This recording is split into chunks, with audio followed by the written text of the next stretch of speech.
गौरव, चूंकि ज्यादातर सवाल आपके लिए उठे हुए हैं, मेरा सीधा सा स्पष्ट सवाल आपसे है, और यहां पर बीएसपी के नेता भी इस बात का जिक्र कर रहे हैं कि अलग अलग राज्यों का ये मामला तो है नहीं, और अब तो उत्तर प्रदेश के अलावा असम, राजस्थान में भी इस तरह की बातों को लेकर विचार चल रहा है, गुजरात, दूसरे कई राज्य, मध्य प्रदेश, वहां पर भी चर्चा चलने लगी है। तो अलग अलग राज्य अपने लिए अलग अलग नए नियम, कायदे, कानून निर्धारित करें, उससे अच्छा है ना कि केंद्र सरकार इसको लेकर आगे बढ़े। वन नेशन वन इलेक्शन की आप लोग बात करते हैं, तमाम दूसरे भी महत्वपूर्ण मुद्दों को लेकर जिक्र होता है, तो जनसंख्या जैसे गंभीर मुद्दे को लेकर केंद्र सरकार आगे क्यों नहीं बढ़ रही है? इस पर वो गंभीरता देखने को क्यों नहीं मिल रही है? गौरव भाटिया जी। चित्रा जी, सबसे पहले संवैधानिक दृष्टि से आपको बता दूं, दर्शकों को भी जानकारी होगी कि ये जो जनसंख्या नियंत्रण की बात है और फैमिली प्लानिंग की बात है, ये कॉन्करेंट लिस्ट में आता है संविधान की एंट्री 20A, अगर मुझे सही याद है। और इसीलिए इस पे केंद्र भी एक नीति ला सकता है, कानून भी, और प्रदेश भी।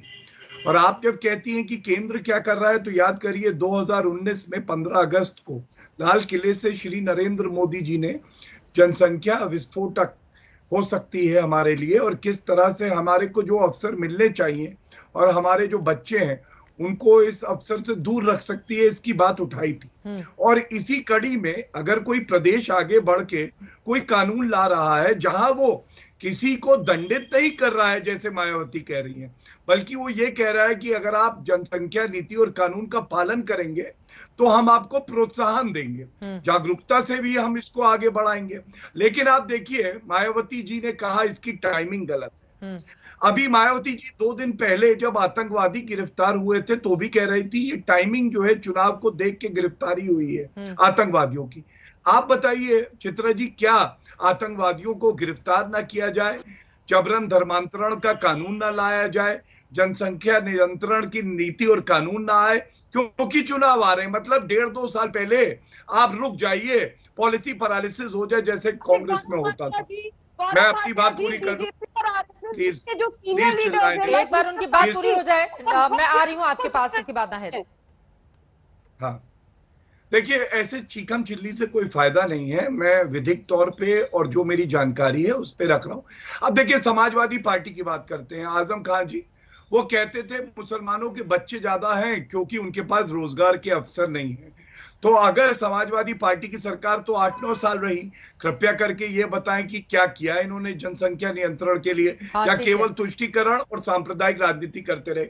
और जैसा शफीकुर रहमान ने कहा, बीजेपी का टीका और अल्लाह के बच्चे, ये बातें जो है समाजवादी पार्टी ही कर सकती है। अगर देश और उत्तर प्रदेश आगे बढ़ता है तो इनको दर्द होता है, मुसलमानों को अपना वोट बैंक मान के चलते हैं। और एक बात 15 सेकंड में और कह दूं, देखिए, जनसंख्या क्यों बढ़ानी है? AIMIM के प्रवक्ता यहां बैठे हैं, ये क्या एक बयान था इनके नेता का कि हम 15 करोड़ हैं, 100 करोड़ पे भारी।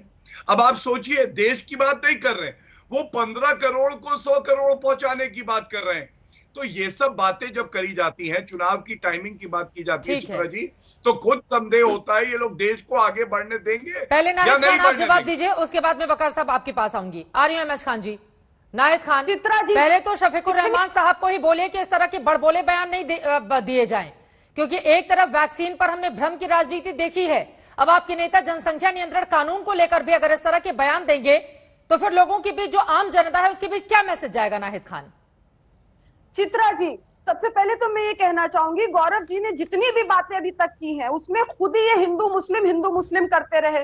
खुद आप देखिए कि बीजेपी के सारे प्रवक्ता जो जनसंख्या कानून के ऊपर बात करते हैं वो खुद ही हिंदू मुस्लिम करते रहते हैं।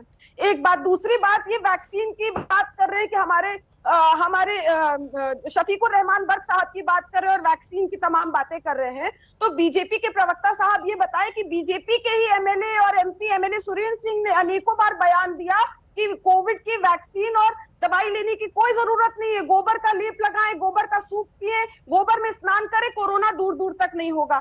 इसलिए इन सब बयानों पर मुझसे ना बात करें। अब आप ये बताइए कि बीजेपी और RSS के तमाम अनेकों leaders, senior leaders, like mister Sakshi and others, of and on the kept on, उन लोग ने अक्सर बयान दिया है, अपर कास्ट हिंदूज के बीच में प्रोपेगेट किया है कि 10 से अधिक बच्चे पैदा करिए। अब आज आदित्यनाथ जी जो है, उत्तराखंड वासी आदित्यनाथ जी जो है, पॉपुलेशन कंट्रोल की बात कर रहे हैं और उत्तर प्रदेश वासियों को जो है नौकरी के नाम पर धमका रहे, धौसिया रहे हैं। तो क्या Adityanath ji mister Sakshi and other BJP leaders के ऊपर राजद्रोह का मुकदमा कायम करेंगे? अगर वो मुकदमा कायम करते हैं तो जनता समझेगी कि BJP has come with clean intentions, अन्यथा जनता तो यही समझ रही है कि it is totally politically motivated, ये एक चीप पॉलिटिकल स्टंट है। गौरव जी वोट जवाब लेने दे के लिए। दीजिए, ठीक है, उसके बाद मैं बाकी मेहमानों के पास जाऊंगी।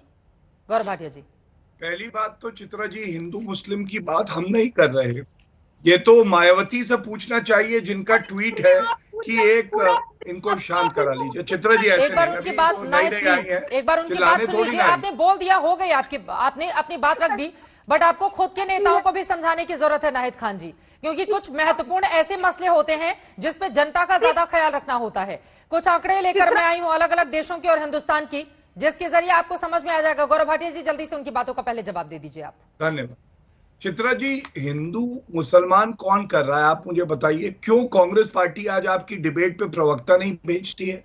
क्योंकि मुसलमानों को रिझाना है और तुष्टीकरण की राजनीति करनी है। मायावती का ट्वीट है मेरे हाथ में, कहती है एक धर्म विशेष के लोगों को प्रताड़ित करने के लिए, दंडित करने के लिए है। शफीकुर रहमान बर्क और मोहम्मद आजम खान का मैंने आपको बयान बताया, अल्लाह बच्चे देता है। तो ये हिंदू मुसलमान तो खुद करते हैं और इनकी तो इतनी रीढ़ की हड्डी नहीं है कि ये अगर देश के हित में और प्रदेश के हित में कुछ करना हो तो कर दें। देखिए इनके मैनिफेस्टो में है, शफीकुर रहमान पे कोई उत्तर इन्होंने दिया नहीं।